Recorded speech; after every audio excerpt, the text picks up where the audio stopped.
As I'm sure all of you are aware, the Nintendo Switch 2 launched last month to record-breaking sales despite some of the controversy surrounding it. It's undeniably one of the most anticipated and biggest console launches ever.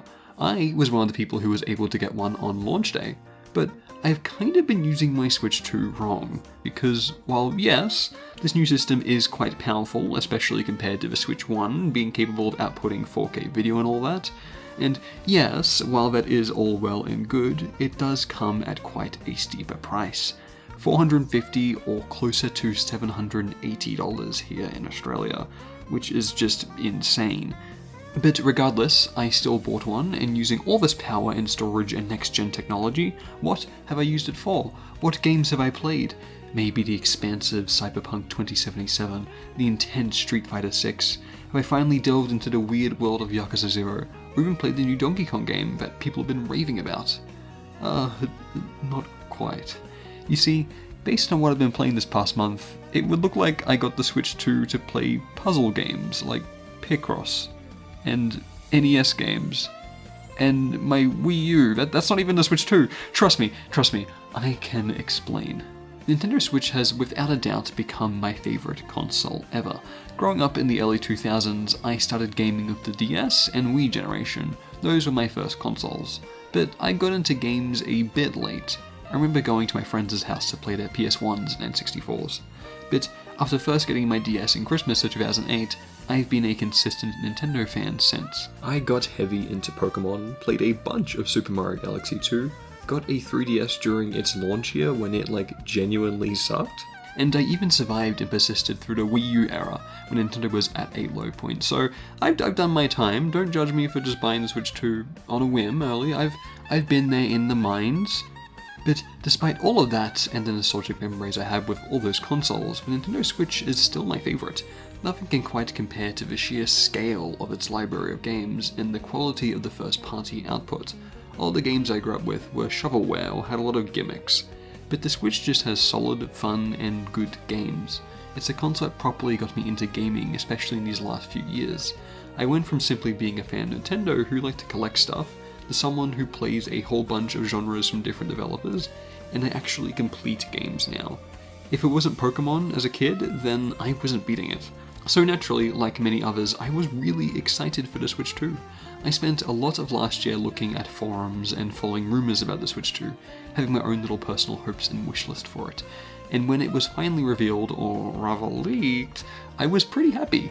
I know a lot of people wanted the Switch 2 to be dual-screened like the DS, but I'm really glad it wasn't. As someone who lived through the flip and gimmicky era of Nintendo and just technology in general, I way prefer the simplicity of a normal controller or just a single screen. And then after the April Direct properly showcasing the system, I decided to pre-order it. I waited a few weeks because I was umming and ahhing about it financially, but I was able to justify it.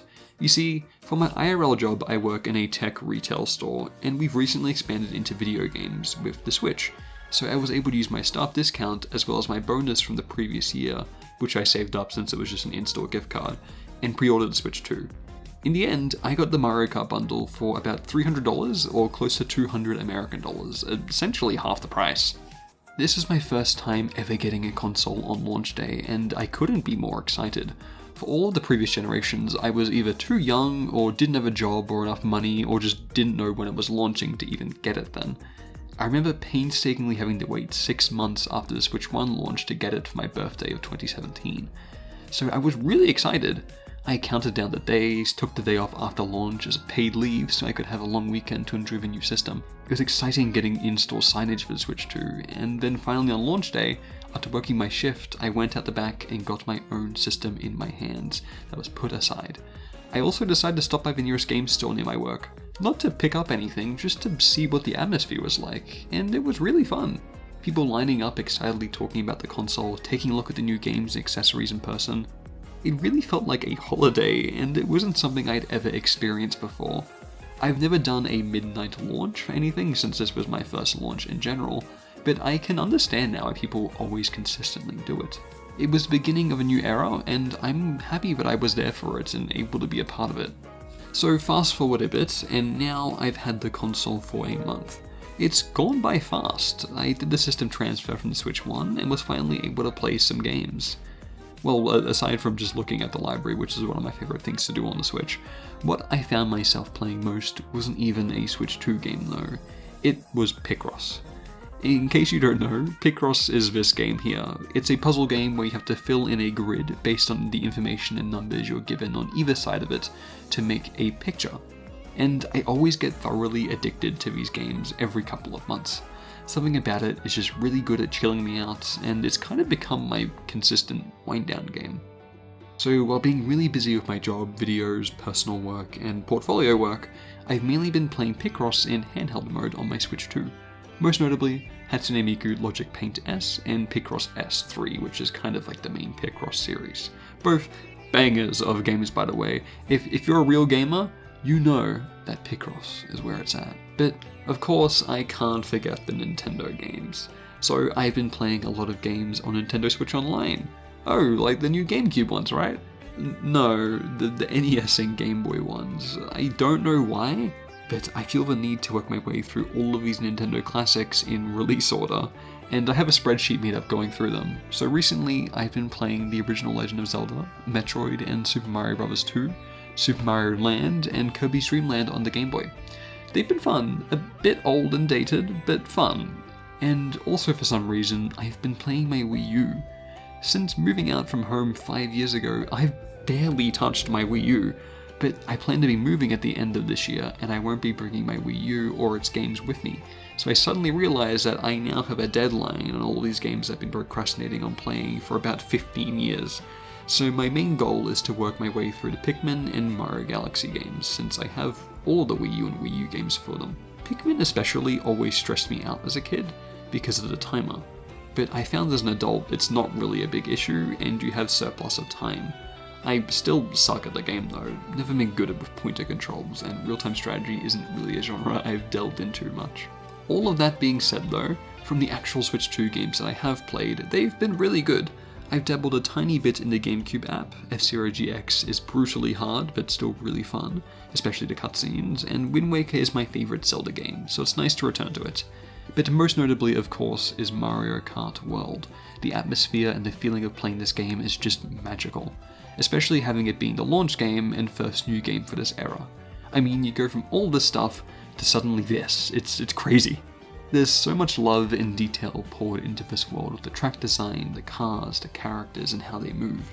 The little stamps of all the graphic design, I just love that part especially. And then the music. Everybody's mentioned it already, but for me, this is the best part of the game. It feels like such a celebration of Mario and Nintendo by extension. I'm a sucker for theme parks, and I hate to admit it, but I really love Disneyland. Walking around them and hearing music from movies playing, it sets the scene so well, and I just love it. The soundtrack to World gives me the same vibe, and it's great. Plus, the whole gimmick of free roam mode is something that I dreamt of for ages as a kid. Whenever my sisters and I would play Mario Kart Wii, we would just play by driving around the courses and using our imagination. We wish we could go off the track and just explore the world around it, and finally, you can do that in this game. I think kids especially are going to love it, since it just encourages play, and I feel that's a big underrated aspect of it that I haven't seen many other people talk about. I've been playing online a lot of normal races and in knockout tours, and they're super addicting. It's funny because I mainly play as all the NPC drivers. Dolphin in particular is my main, so I've barely unlocked any of the cool alternate outfits for the main drivers. But despite all this, some of those NPC races still elude me and I haven't unlocked them yet. Then, of course, there's Donkey Kong Bonanza. This is my most anticipated game of the year, and I haven't gotten it yet.